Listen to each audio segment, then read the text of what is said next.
Good morning. We're doing the history of transformation number 2 in this video. I wish to cover the 1980s particularly and the last part of the 1970s as I'll transition and make a pretty clear sense of what was going on for me personally, what was going on in the culture, especially within the transformation movement itself, which I mentioned in the last video.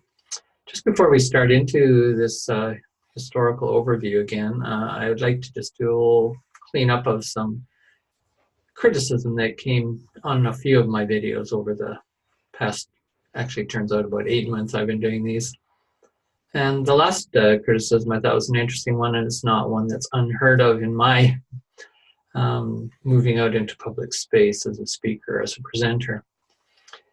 Although I've been teaching and doing public teaching for many years, I can be very performative, I can be very exciting, I can be very, all kinds of dramatic forms of entertaining people and making people laugh and making people feel inspired, even bringing about some healing processes. As a facilitator, I can do all those things. In the videos, of course, I'm much older now and I'm more staid, I suppose. And people are very used to getting information, quote, from the internet and very snappy edited interviews, etc., and lectures on YouTube. So my YouTube channel is probably fairly low-key. I call it appropriate simple technology and winging it. I do not script out my videos. And this person's critique was basically that, something like this. He said, good content, you aren't very efficient, and what you said in 30 minutes you could say in 5. I'm after, the good information, basically. So this is a part of the habitual and almost addictive tendency of many people nowadays with shortage of time and people scrambling to get all kinds of information and educate themselves.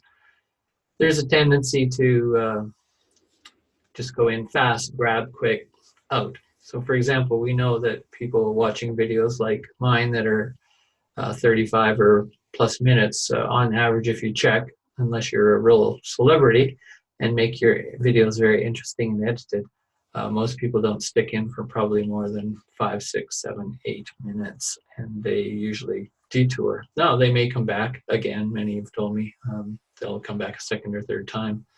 But in response to this critic, which is a view that many people have said about my work, is I ramble, I go all over the place, I take a long time to get around to the point, and can't you just bullet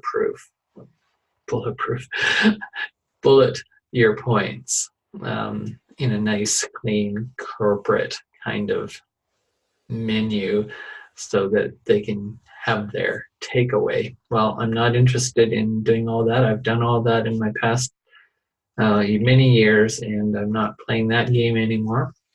I'm interested in a slow transformation, which is this theory is about, and learning that is much more integrated and much more about settling us down from that constant hunt for more information. So I use an indigenous epistemology, basically, and it's a good theories by Dr. Meyer out of Hawaiian University, who brings about this distinction between information at the most superficial level to knowledge from information that can be created. And these are kind of like minor transformations in a way. Interesting. I never thought of that. Information to knowledge, then from knowledge to knowing, from knowing to understanding. And you could go deeper than that to wisdom. I'm attempting to have that integral spectrum of exchanging going on between me and people that might be listening as learners, as participants in how I craft, how I present these days.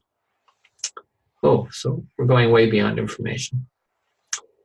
All right, ending that, let's go back to the 1970s, late 70s, when I had mentioned that in my own history, I had met a woman and married, and as we both got education degrees, we moved to Olds, Alberta, and got teaching jobs, and that started getting me into the word transformation really becoming very important at that time. So I'll go into that in a moment. But I want to jump ahead really quick and do this weird unlinear sequencing because I think it's really important. Interesting paper I was just reading the other day.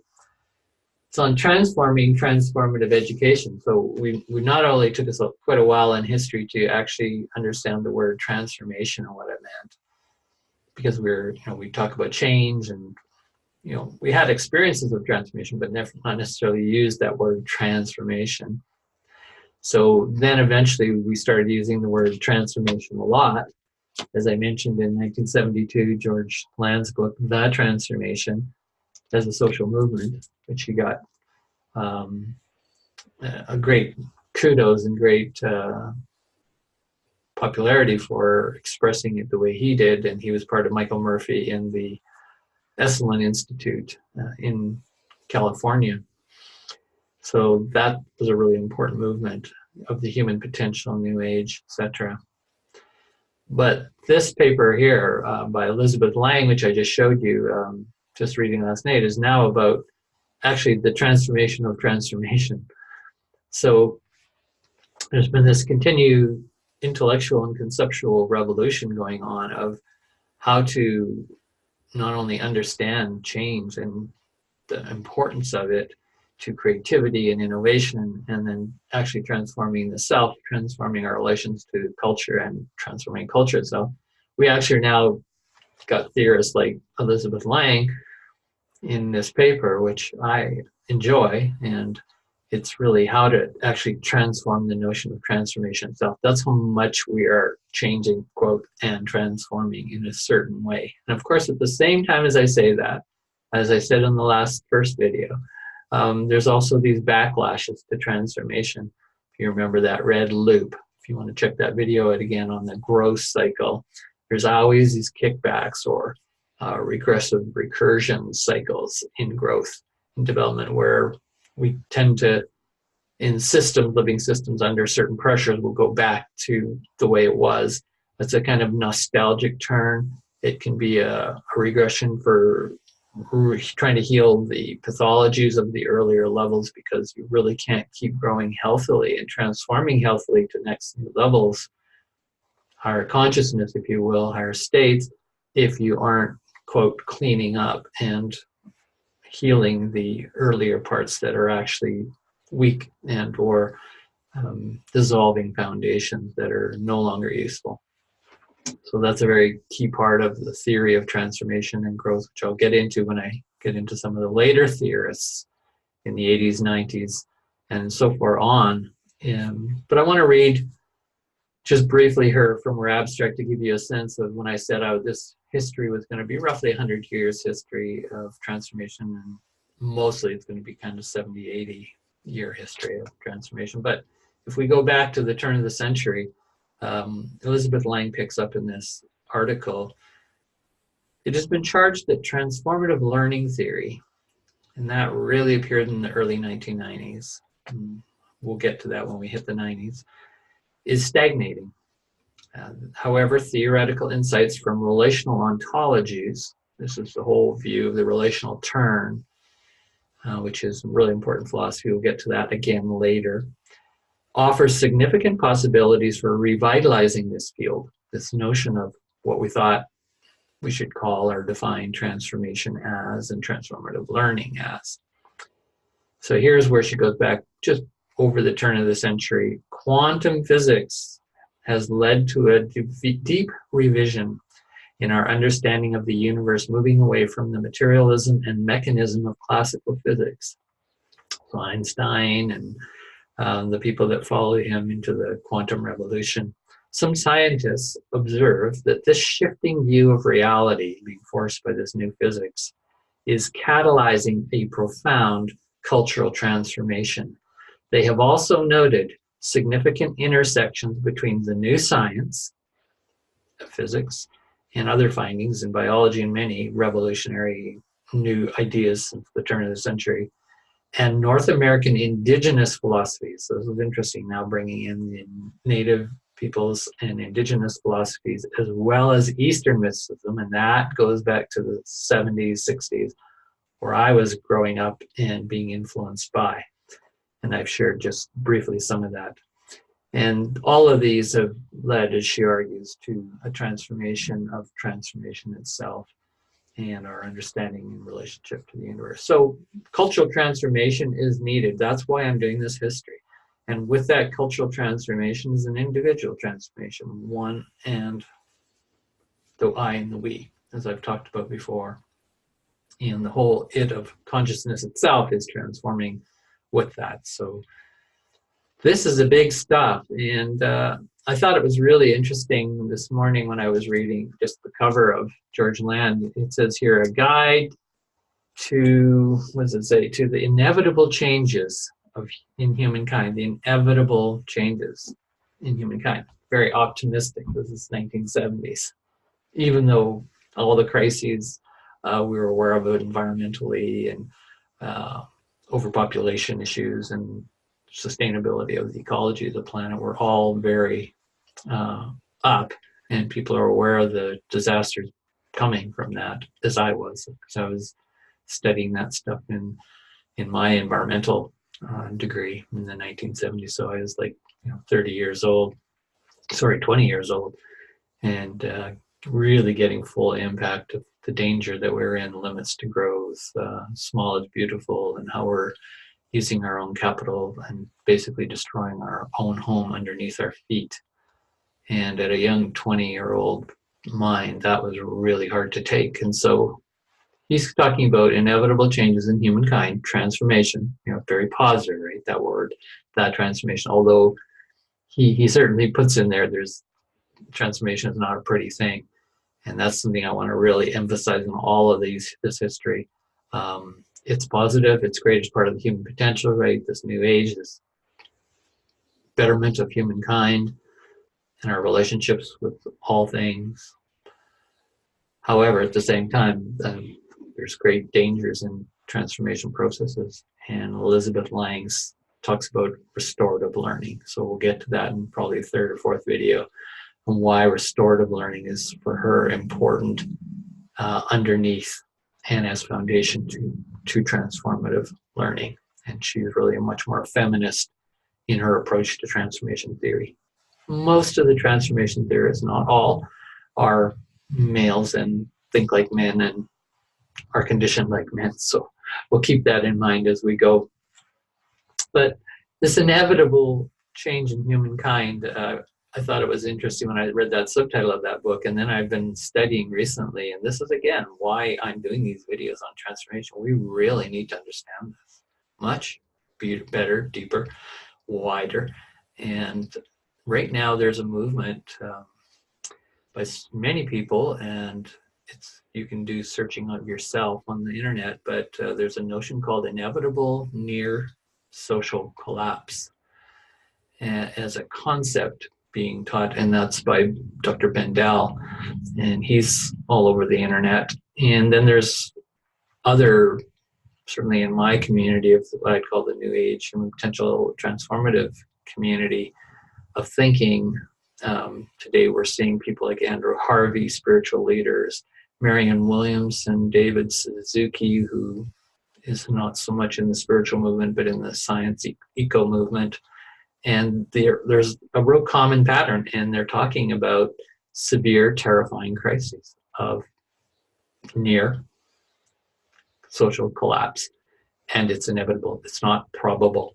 It is already happening because of global warming, climate change, what's called the Anthropocene era crises of mass extinctions and massive changes in extremes of weather and the ecological basis of this planet and our psychic basis that goes and is attached to that ecological basis are in crisis. So I've also been studying a lot, and I will do videos on my new understanding of what I call near psychotic experience, near social collapse, the inevitability of and the inevitability of psychotic or near psychotic experiences, near death experiences. And it's becoming a zeitgeist for the time. And the sound of doom and gloom, David Suzuki says, goddamn rights, it's doom and gloom because we have to pay attention to how bad it is. Well, all of these people are coming out and putting out their theories of this near social collapse and real collapse going on in ecological systems, etc. And I'm very interested because I will add a whole component of very different thinking and theorizing, hopefully, as I develop it. We'll see how successful I am at bringing in a fearlessness psychology philosophy to that, which none of those people I've just mentioned really have down very well at all. And I think that's very unfortunate because you can end up basically pushing people into very scary existential material psychologically and sociologically. The very fabric of, or the fear of chaos, the fear of breakdown. These are very foundational concepts. That's another video. I will stop that discourse right now because it's so easy for me to slide into because it's so powerfully and interesting. We go back to transformation theory, which is going to have to include this. Very different times from the 70s, in the late 70s when I was learning this stuff and moving into education and teaching about the environment at that time and about liberation. But the crises now are just create a whole new world. It's a little bit like Naomi Klein says, everything has changed. We're into some serious stuff. So let me go to the 1970s. As I was studying education at the University of Calgary, I told you about some of my experiences of personal transformation in the 70s. And one of the things that I don't remember is the word transformation in my education degree. So here I am right at the cusp of the late 70s, and the 60s, 70s have gone on. The world's still in massive crisis and heading down that road, as many people had said, scientists included. And the education faculty I was in was like, it was like you couldn't find that information. I had to dig, I had to connect with edgy people in the margins on. That's why I started studying environmental education. I started studying futures education. And I started studying liberational education or pedagogy, critical pedagogy, in the tradition of Paulo Freire out of Brazil. And that's still a very powerful, long tradition that's influenced my thinking, along with critical theory and in education and the whole notion of how humans are going to emancipate ourselves from oppression, freedom, and so on. So in Paulo Freire's book, which I went back and looked at in 1970, early Pedagogy of the Oppressed, very famous book, he actually does say some things about transformation in here. I see he uses the word several times, actually. Human activity consists of action and reflection. It is a praxis. It is transformation of the world. And as praxis, that's its practice, it requires theory to illuminate it. So he has a transformation theory and practice, which makes praxis, the two of them together, feeding on each other. And transformation is a very important part of how we are going to change our lives and how the oppressed change their life. And he actually talks about one other last quote: authentic revolution attempts to transform the reality, which begets this dehumanizing state of affairs of oppressive societies. Those whose interests are served by that reality, the norm, cannot carry out this transformation. Basically saying the transformation of the individual, the collective, our relationship to reality. He's putting those all together. It's beautiful. I, we, and it, all right there. Very integral thinker in that way. He's saying that transformation, the big change, remember, that is going to come from people who have all the power to keep things the same as the status quo. Fundamental principle in understanding transformation is it doesn't usually come from the top, it comes down.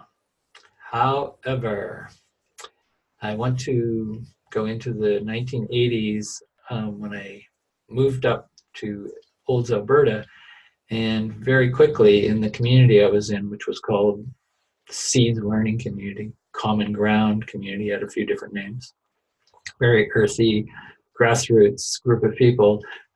We got introduced to a very important book that came out in the 1980s by Marilyn Ferguson. I showed this in the last video.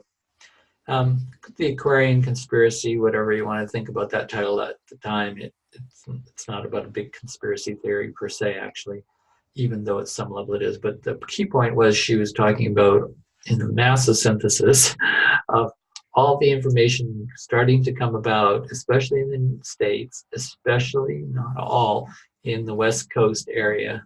Many people from very high power academics down to people experimenting in this 60s, 70s drug culture and alternative culture and new politics and so on, that we needed a personal and social transformation.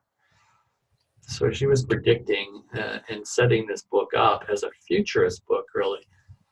She was a synthesizer of all this for the 1980s. So she's saying, here's like a handbook of how to get through the 80s so that we can actually move in a real transformative way. And why this book's so important is she has several diagrams in here. I'm sure I'll maybe find one right off the top, where she talks about the word paradigm, shifting paradigms. And paradigm is sort of the way that we understand reality, the way we conceptualize how to understand and change. And paradigm was a very famous word back in the 70s and 80s. Thomas Kuhn's paradigm, structure of scientific revolutions, how we need to change paradigms so science will change. And that's what quantum physics, what I read at the beginning, and Einstein's influence in relativity theory brought about a real paradigm shift in how to do physics, how to understand even the implications of that, how the researcher themselves has to implicate themselves in the research in a way that is about them too. There's no totally objective knowledge, right? Subject and object start to collapse and dissolve upon each other. But she has these diagrams every couple of chapters, and it's old paradigm and new paradigm, and I won't go into them, but she lists all the good things that are happening, the qualities of what would be the new paradigm, what would be the old paradigm.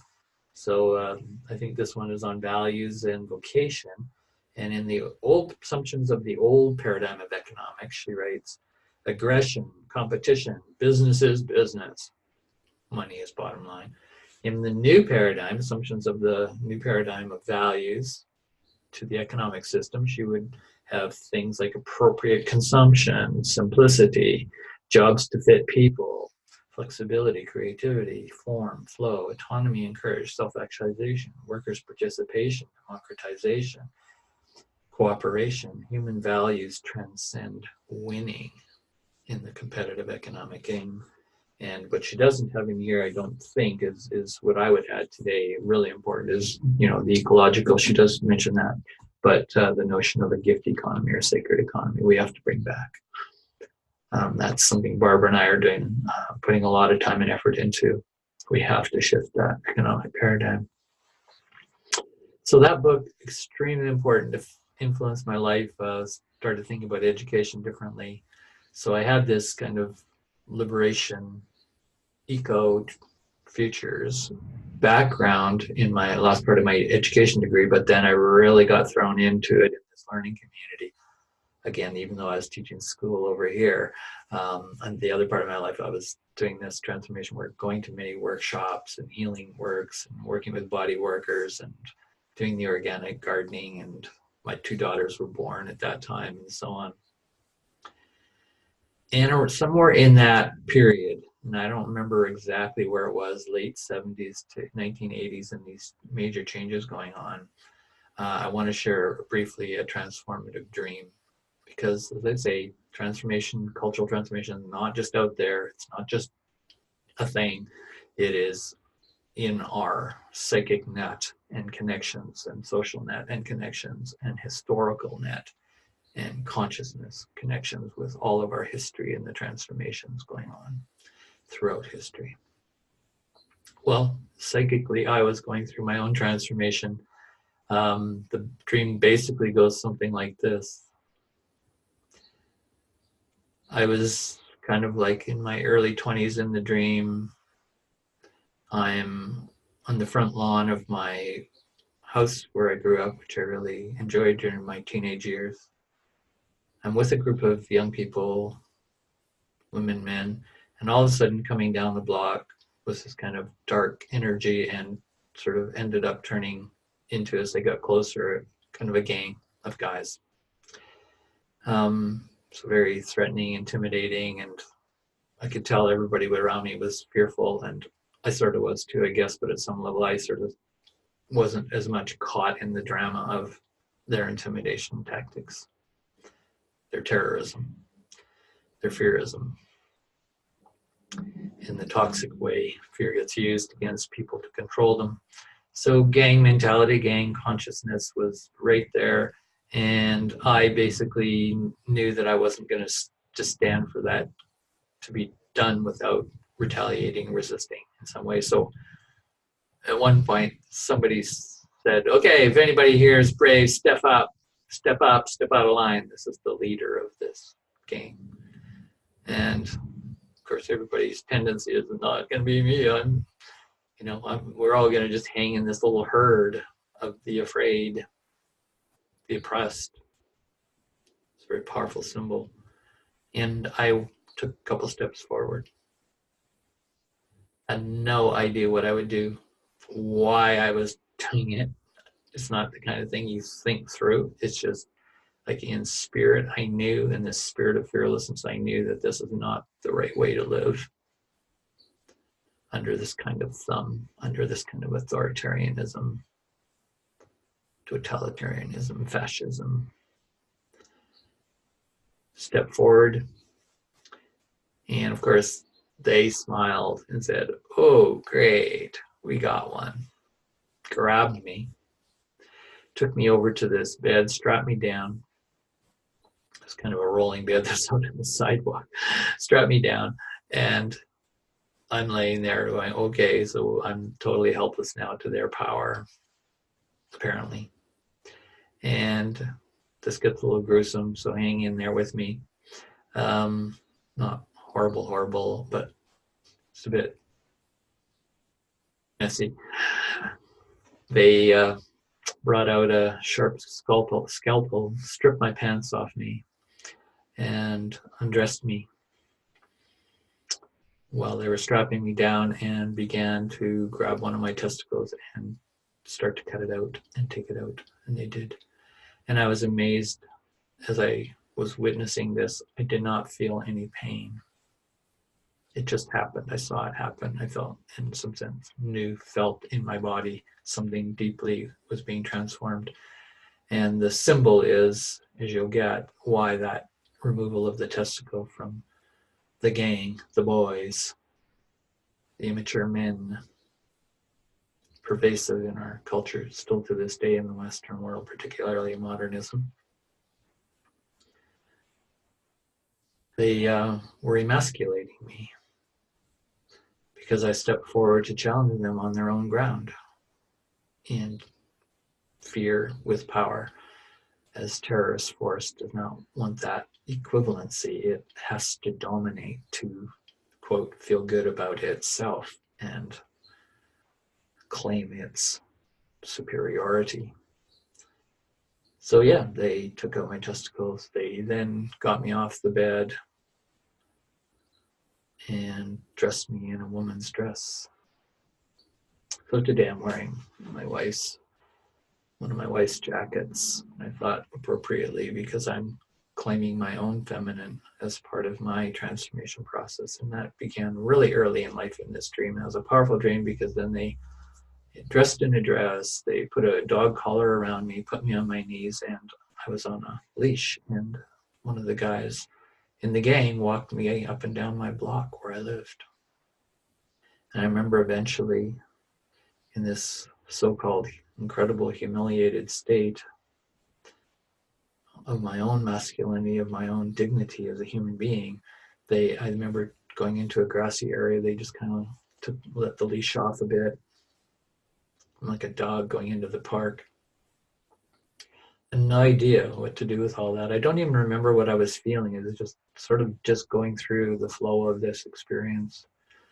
And then at a sudden moment in this great, obviously a great pain and suffering going on that I was experiencing, that's not just mine.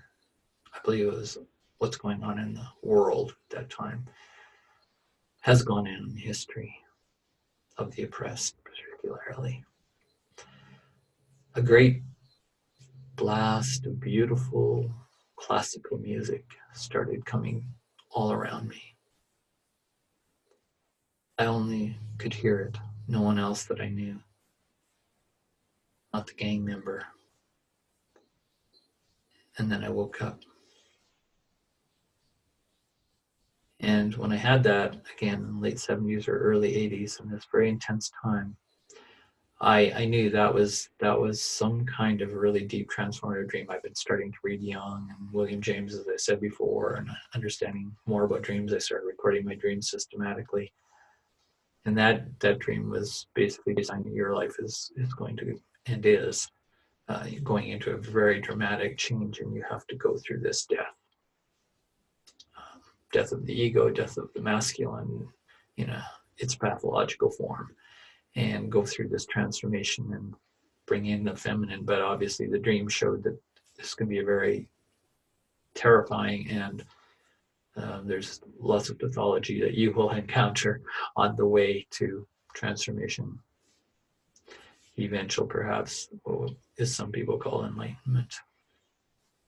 All right, so that was that dream. The next dream was a living dream, and it was a nightmare too.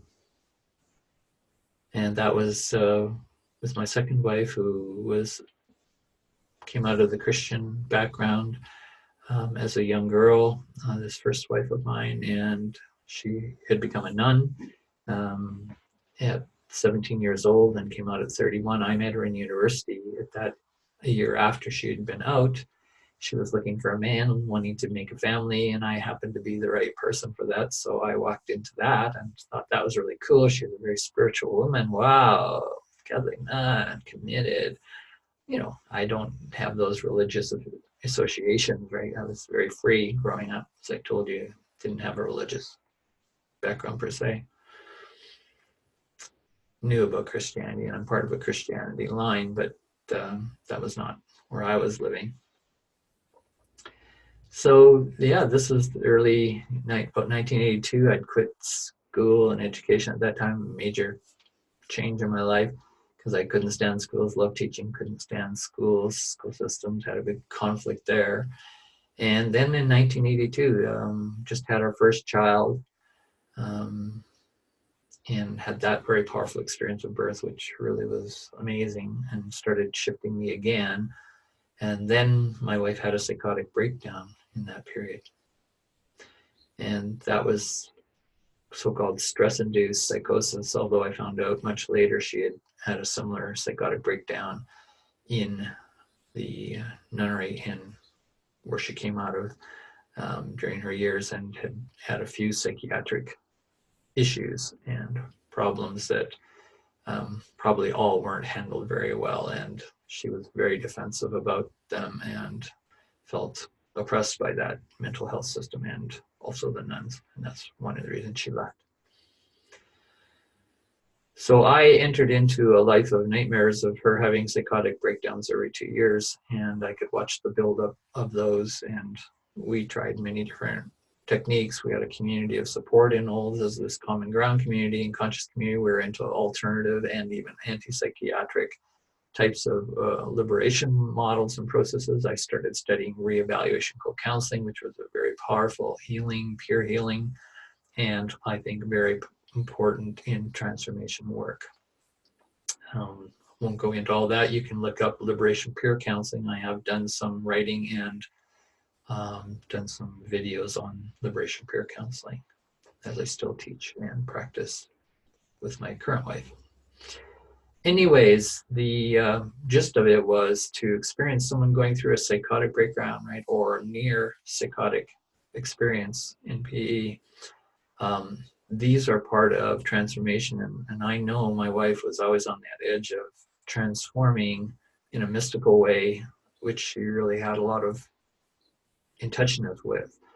And I did too in many different ways, although her path was different. I also watched her cultural personality, conditioning, sexual abuse that was in that background as well, including in the Catholic Church, which she shared with me over those crisis times.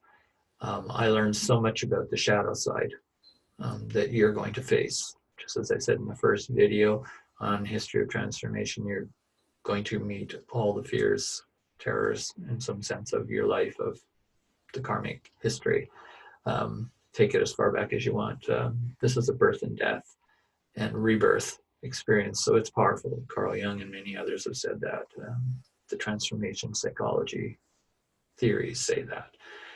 It's not all beautiful and straightforward and boom. So then I had to deal with not only those processes, which I just did not fully understand, although I did pretty well in them, but I watched what it feels like to go crazy, go mad. I also know what that felt like when I was around her in the psychotic experiencing and the florid states, and the impact it had on my relationship with her. And yes, we did have to hospitalize her pretty much each time, but I tried not to, and we tried not to, and we tried supporting her. But I found even as a community, we really collapsed in terms of being able to handle that kind of intensity of psychotic breakdown. I also had that experience later in the 90s with someone as well who went through psychotic experience for an extended period of time and was in the core of our In Search of Fearlessness community. So that'll be a little bit of a story in for the 90s. So this is back into the 80s. You're getting a bit of a feeling of the joy of change, the fear of change and transformation.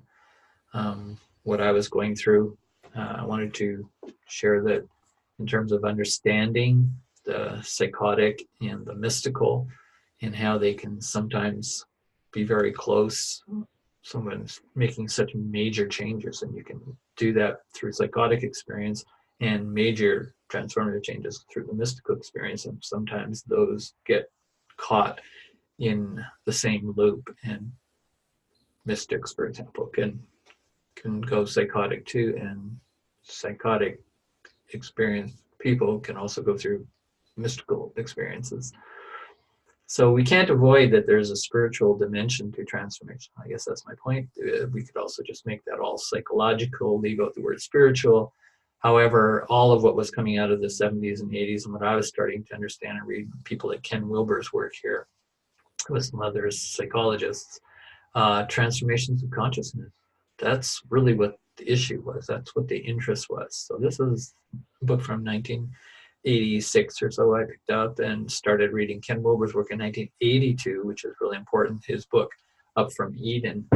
But that particular book is interesting because he shows you spectrum of consciousness.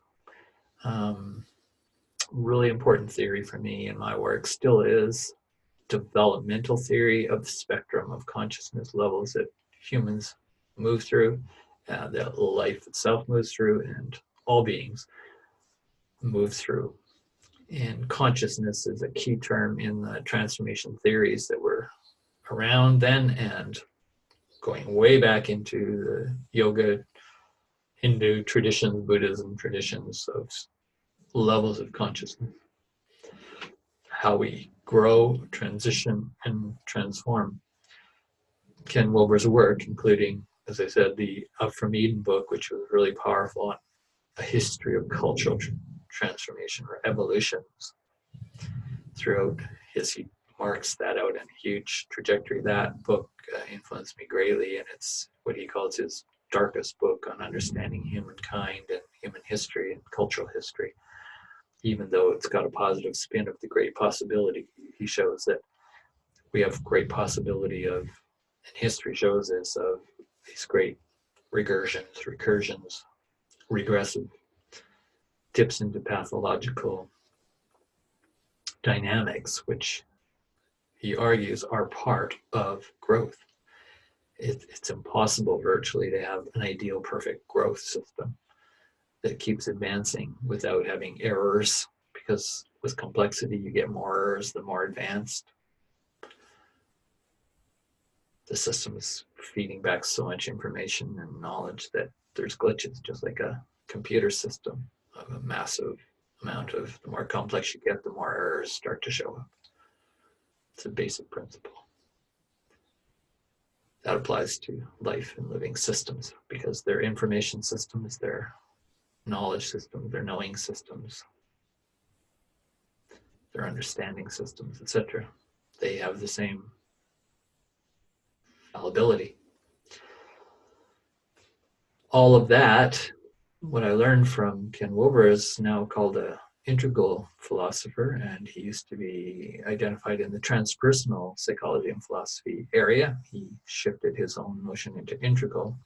That was when I was starting to get integral theory. So you can see many streams were leading from Paulo Freire and the liberation traditions, out of a lot of liberation theology, and going back into the mid 1900s, and then up into getting closer to the 21st century. We were getting people like Ken Wilber synthesizing massive amounts of East-West literature on consciousness and development and change.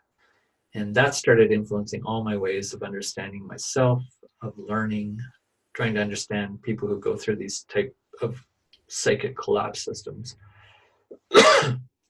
And why that's all important is because it's part of social collapse systems.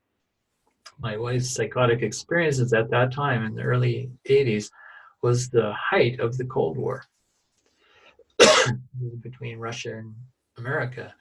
And there was a Gulf War back in that time, and there was later on in the later 80s and so on. And these were just like terrifying because of military and nuclear and extinction. Well, nowadays, I'm not surprised more people weren't having near psychotic or psychotic experiences. There probably was a lot that it just never all got recorded, but very terrifying time as well as being a very exciting time, for because crisis gives us a great opportunity for change, right? So I like that period of time. Unfortunately, I hate it. At another level, it's so painful and damaging, as I lived through that marriage, which didn't last because of several of those experiences, and got very irrational and tore into the core of our life as a family, my children's life, and has affected us all. But it's part of the grist of the mill, and so transformation has to be connected with healing. When we're hurting, when we're suffering so greatly, we have all that great potential for healing. And then in my own theorizing, fear is always accompanied by the spirit of fearlessness. So that'll be a later conversation when we get into the 21st century. But now it seems that my voice has had its limits. I need a drink of water and to move on. Thank you for listening to this section on the 1980s, basically, and late 70s transition. We'll look forward to the third video, and I will look forward to your feedback, as always, on these videos. If there's anything you want to add, I will just say there's just coming up in mind, I have to include this. Again, non-linear, non-planned video, right? 1980 and early 81 met the Canadian futurist, who I think is one of the most important in Canada, and a really important person I just met again recently, and have tried connecting with him off and on. He lives just outside of Calgary, where I live.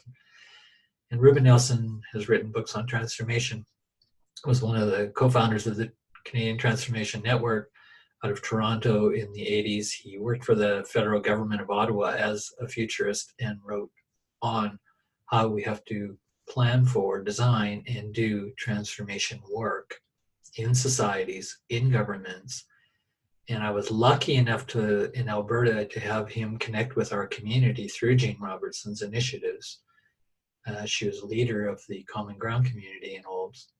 And at the same time, Reuben was friends with Des Burkhofer, who was an Alberta higher education deputy minister. Well, Burkhofer was writing really important things on higher education, the future, transformation, and had a vision like you just do not see in government documents anymore. I'd be very surprised if there had been anything like that since. Why I'm pointing this out is why the 1980s, early 80s, particularly at that time in Alberta, where I live now and am working towards bringing more futures and transformative paradigms to Alberta, politically, educationally, socially, and so on, that was the real prime. It was a real kind of golden years in Alberta in adult education, higher education, community development, and these grassroots movements that were around. Let's take the future in our own hands kind of grassroots and not let those traditional old paradigm systems control, dominate, and run. So I wanted to mention Reuben Nelson's work as another great influence, helping me with understand transformation, and that will continue to feed my work. And so thanks very much. That was my little addendum. Okay, see you next time. Bye now.